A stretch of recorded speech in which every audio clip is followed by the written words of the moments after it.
नमस्कार दोस्तों, स्वागत है मेरे YouTube चैनल सतीश चंद्र यादव पे। और आज हम कंप्यूटर के भाग 2 कंप्यूटर के 51 महत्वपूर्ण प्रश्नों की जो श्रृंखला थी उसके बाकी जो 51 प्रश्न हैं उस पर चर्चा करेंगे। तो वीडियो ध्यान से देखिएगा क्योंकि ये वीडियो जो है रेलवे, SSC और SSC जैसी परीक्षाओं के लिए बहुत ही महत्वपूर्ण है। पहला प्रश्न है USB क्या है। तो USB होता है यूनिवर्सल सीरियल बस, यानी कि ऑप्शन बी। अगला प्रश्न है दूसरा, एक बाइट में कितने बिट होंगे। तो एक बाइट में 8 बिट होंगे, यानी कि ऑप्शन ए। अगला प्रश्न है, LCD प्रोजेक्टर के माध्यम से विद्यार्थियों को पढ़ाने के लिए कौन सा सॉफ्टवेयर प्रयोग किया जाता है। तो होगा पावर पॉइंट, यानी कि ऑप्शन डी। अगला प्रश्न देखते हैं, चौथा प्रश्न, ऑफिस का प्रयोग करते समय सहायता प्राप्त करने के लिए आप डैश क्लिक करेंगे। तो क्लिक करेंगे F1, यानी कि ऑप्शन ए। बेस 2 में संख्याओं को कहा जाता है। तो बेस 2 में संख्याओं को कहा जाता है वह है बाइनरी नंबर सिस्टम। छठा प्रश्न है, बेस 10 में संख्याओं को कहा जाता है। तो जो बेस 10 की संख्या होती है उसको कहते हैं डेसिमल, यानी ऑप्शन सी। सातवां प्रश्न है, बेस 8 में संख्याओं को कहा जाता है, उसको कहते हैं ऑक्टाडेसिमल, यानी कि ऑप्शन ए। आठवां प्रश्न है, बेस 16 में संख्याओं को कहते हैं, उसको कहते हैं हेक्साडेसिमल, यानी ऑप्शन बी। नौवां प्रश्न है, डिजिटल कंप्यूटर प्रणाली के 3 मुख्य भाग हैं। तो जो 3 मुख्य भाग हैं इसके हैं मेमोरी, इनपुट, आउटपुट और CPU, यानी कि ऑप्शन सी। 10वां प्रश्न देखते हैं। 10वां प्रश्न है, एक निब्बल में कितने बिट्स होते हैं। तो एक निब्बल में 4 बिट्स होते हैं, यानी कि ऑप्शन बी। 11वां प्रश्न है, HTTP का विस्तृत रूप है। तो HTTP का पूरा रूप होता है हाइपर टेक्स्ट ट्रांसफ़र प्रोटोकॉल, यानी कि ऑप्शन डी। 12वां प्रश्न है, निम्नलिखित में से ऑप्टिकल मेमोरी है। तो इनमें से ऑप्टिकल मेमोरी है वह है CD रोम, चाहे DVD रोम, दोनों जो है ऑप्टिकल मेमोरी है। 13वां प्रश्न देखते हैं, गणना तथा तुलना के लिए कंप्यूटर के किस भाग का प्रयोग होता है। वो होता है ALU का, यानी कि अर्थमेटिकल लॉजिकल यूनिट, यानी ऑप्शन सी। 14वां प्रश्न है, प्रोसेसर के 3 मुख्य भाग हैं। 3 मुख्य भाग जो प्रोसेसर के वह हैं ALU, CU और रजिस्टर, यानी कि ऑप्शन बी। 15वां प्रश्न है, कंप्यूटर में अधिकांश प्रोसेसिंग किस में होती है। तो जो कंप्यूटर में अधिकांश प्रोसेसिंग होती है वह CPU में होती है, यानी कि ऑप्शन सी। देखते हैं 16वां प्रश्न, पैकमैन नामक प्रसिद्ध कंप्यूटर किस काम में के लिए बना था। तो वह जो है खेल के लिए बना था, यानी कि ऑप्शन सी। 17वां प्रश्न देखते हैं, भारत में निर्मित परम कंप्यूटर किस प्रकार का कंप्यूटर है। तो परम जो है वो सुपर कंप्यूटर है, यानी कि ऑप्शन डी। 18वां प्रश्न है, भारत में निर्मित परम कंप्यूटर किस प्रकार का कंप्यूटर है। तो जो परम है वह सुपर कंप्यूटर है।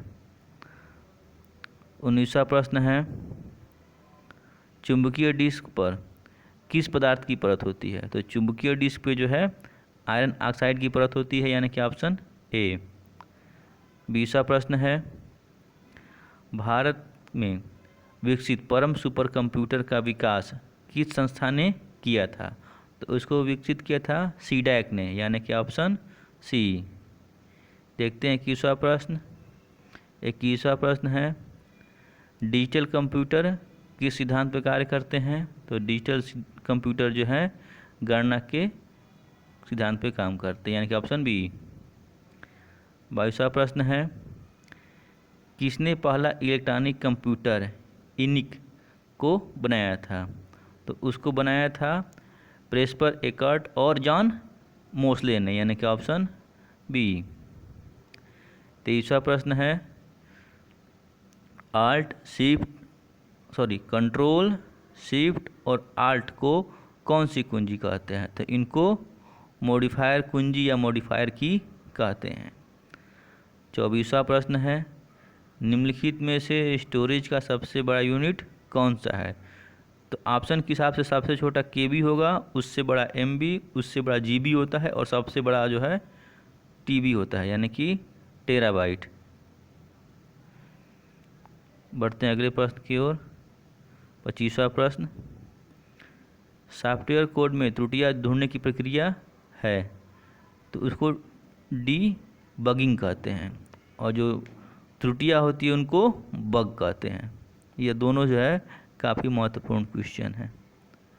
अगला प्रश्न है, ओरेकल है, तो ओरेकल एक प्रकार का जो है डाटाबेस सॉफ्टवेयर है, यानी कि ऑप्शन बी। 27वां प्रश्न है, MS वर्ड किसका उदाहरण है? तो MS वर्ड जो है एप्लीकेशन सॉफ्टवेयर का उदाहरण है, यानी कि ऑप्शन ए। देखते हैं 28वां प्रश्न, भारत की पहली राजनीतिक पार्टी जिसने इंटरनेट पर अपना वेबसाइट बनाया था, तो वह थी भारतीय जनता पार्टी, यानी कि ऑप्शन बी। देखते हैं 29वां प्रश्न,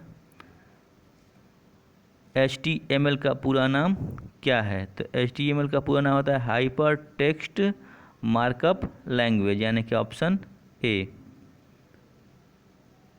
30वां प्रश्न है, मॉडेम का पूरा नाम क्या है? तो मॉडेम का पूरा नाम मॉड्यूलेटर और डीमॉड्यूलेटर है, यानी कि ऑप्शन बी।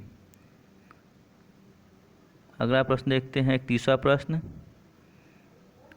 HTML का स्टैंडर्ड प्रोटोकॉल क्या है? तो HTML का स्टैंडर्ड प्रोटोकॉल TCP/IP है, यानी कि ऑप्शन सी। 32वां प्रश्न है, टेक्स्ट में आपकी पोजीशन कौन दिखाता है? तो दिखाता है कर्सर, यानी कि ऑप्शन सी। 33वां प्रश्न है, सारे वर्ड डॉक्यूमेंट का डिफ़ॉल्ट फाइल एक्सटेंशन क्या है? तो जो डिफ़ॉल्ट फाइल एक्सटेंशन है वो होता है DOC, या जिसको .doc भी पढ़ते हैं। 33वां प्रश्न हो गया। अब देखते हैं 34वां प्रश्न, कंप्यूटर के मुख्य सिस्टम बोर्ड को क्या कहते हैं? तो जो कंप्यूटर का मुख्य सिस्टम होता है, बोर्ड होता है, उसको मदरबोर्ड कहते हैं, यानी कि ऑप्शन ए।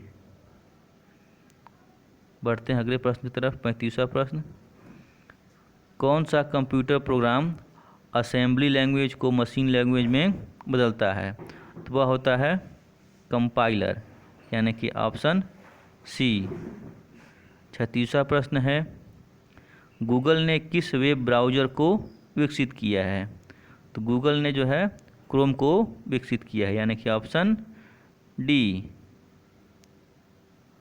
अगला प्रश्न है, वायरस किसके द्वारा संचालित होते हैं? ऑप्शन दिया वो फ्लॉपी, CD, पेन ड्राइव, तो इन तीनों के द्वारा होते हैं, इसलिए हमारा जो सही उत्तर होगा वो उपयुक्त सभी, यानी कि डी। देखते हैं 38वें प्रश्न की तरफ।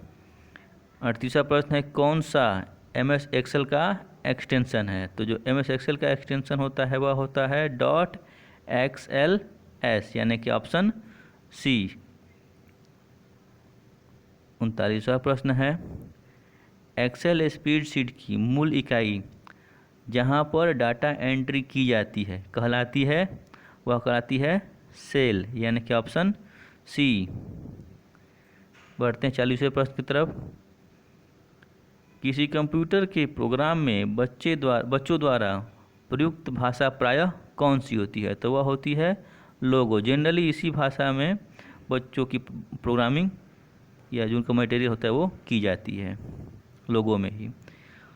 41वां प्रश्न है, कंप्यूटर की घड़ी की स्पीड की गणना किस में की जाती है? तो वह होती है बिट में, यानी ऑप्शन बी।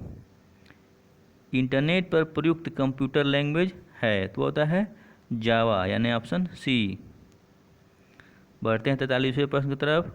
43वां प्रश्न है, इनमें से कौन सी भाभा परमाणु अनुसंधान केंद्र यानी कि बार्क द्वारा विकसित सुपर कंप्यूटर परियोजना है? तो वह थी अनुपम।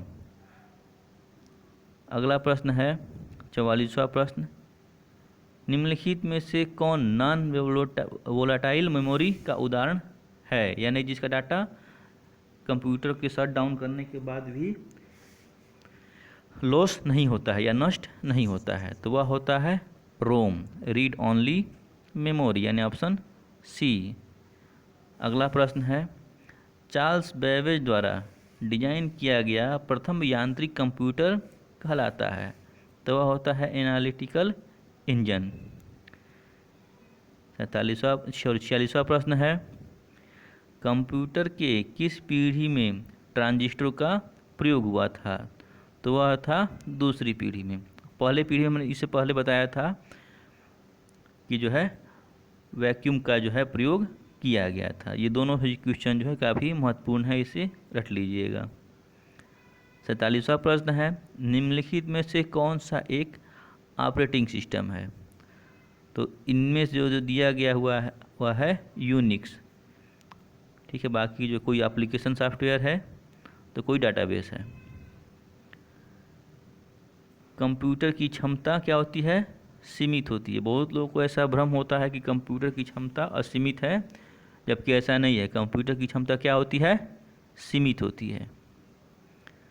39वां प्रश्न है, कंप्यूटर भाषा जावा के आविष्कारक कौन है?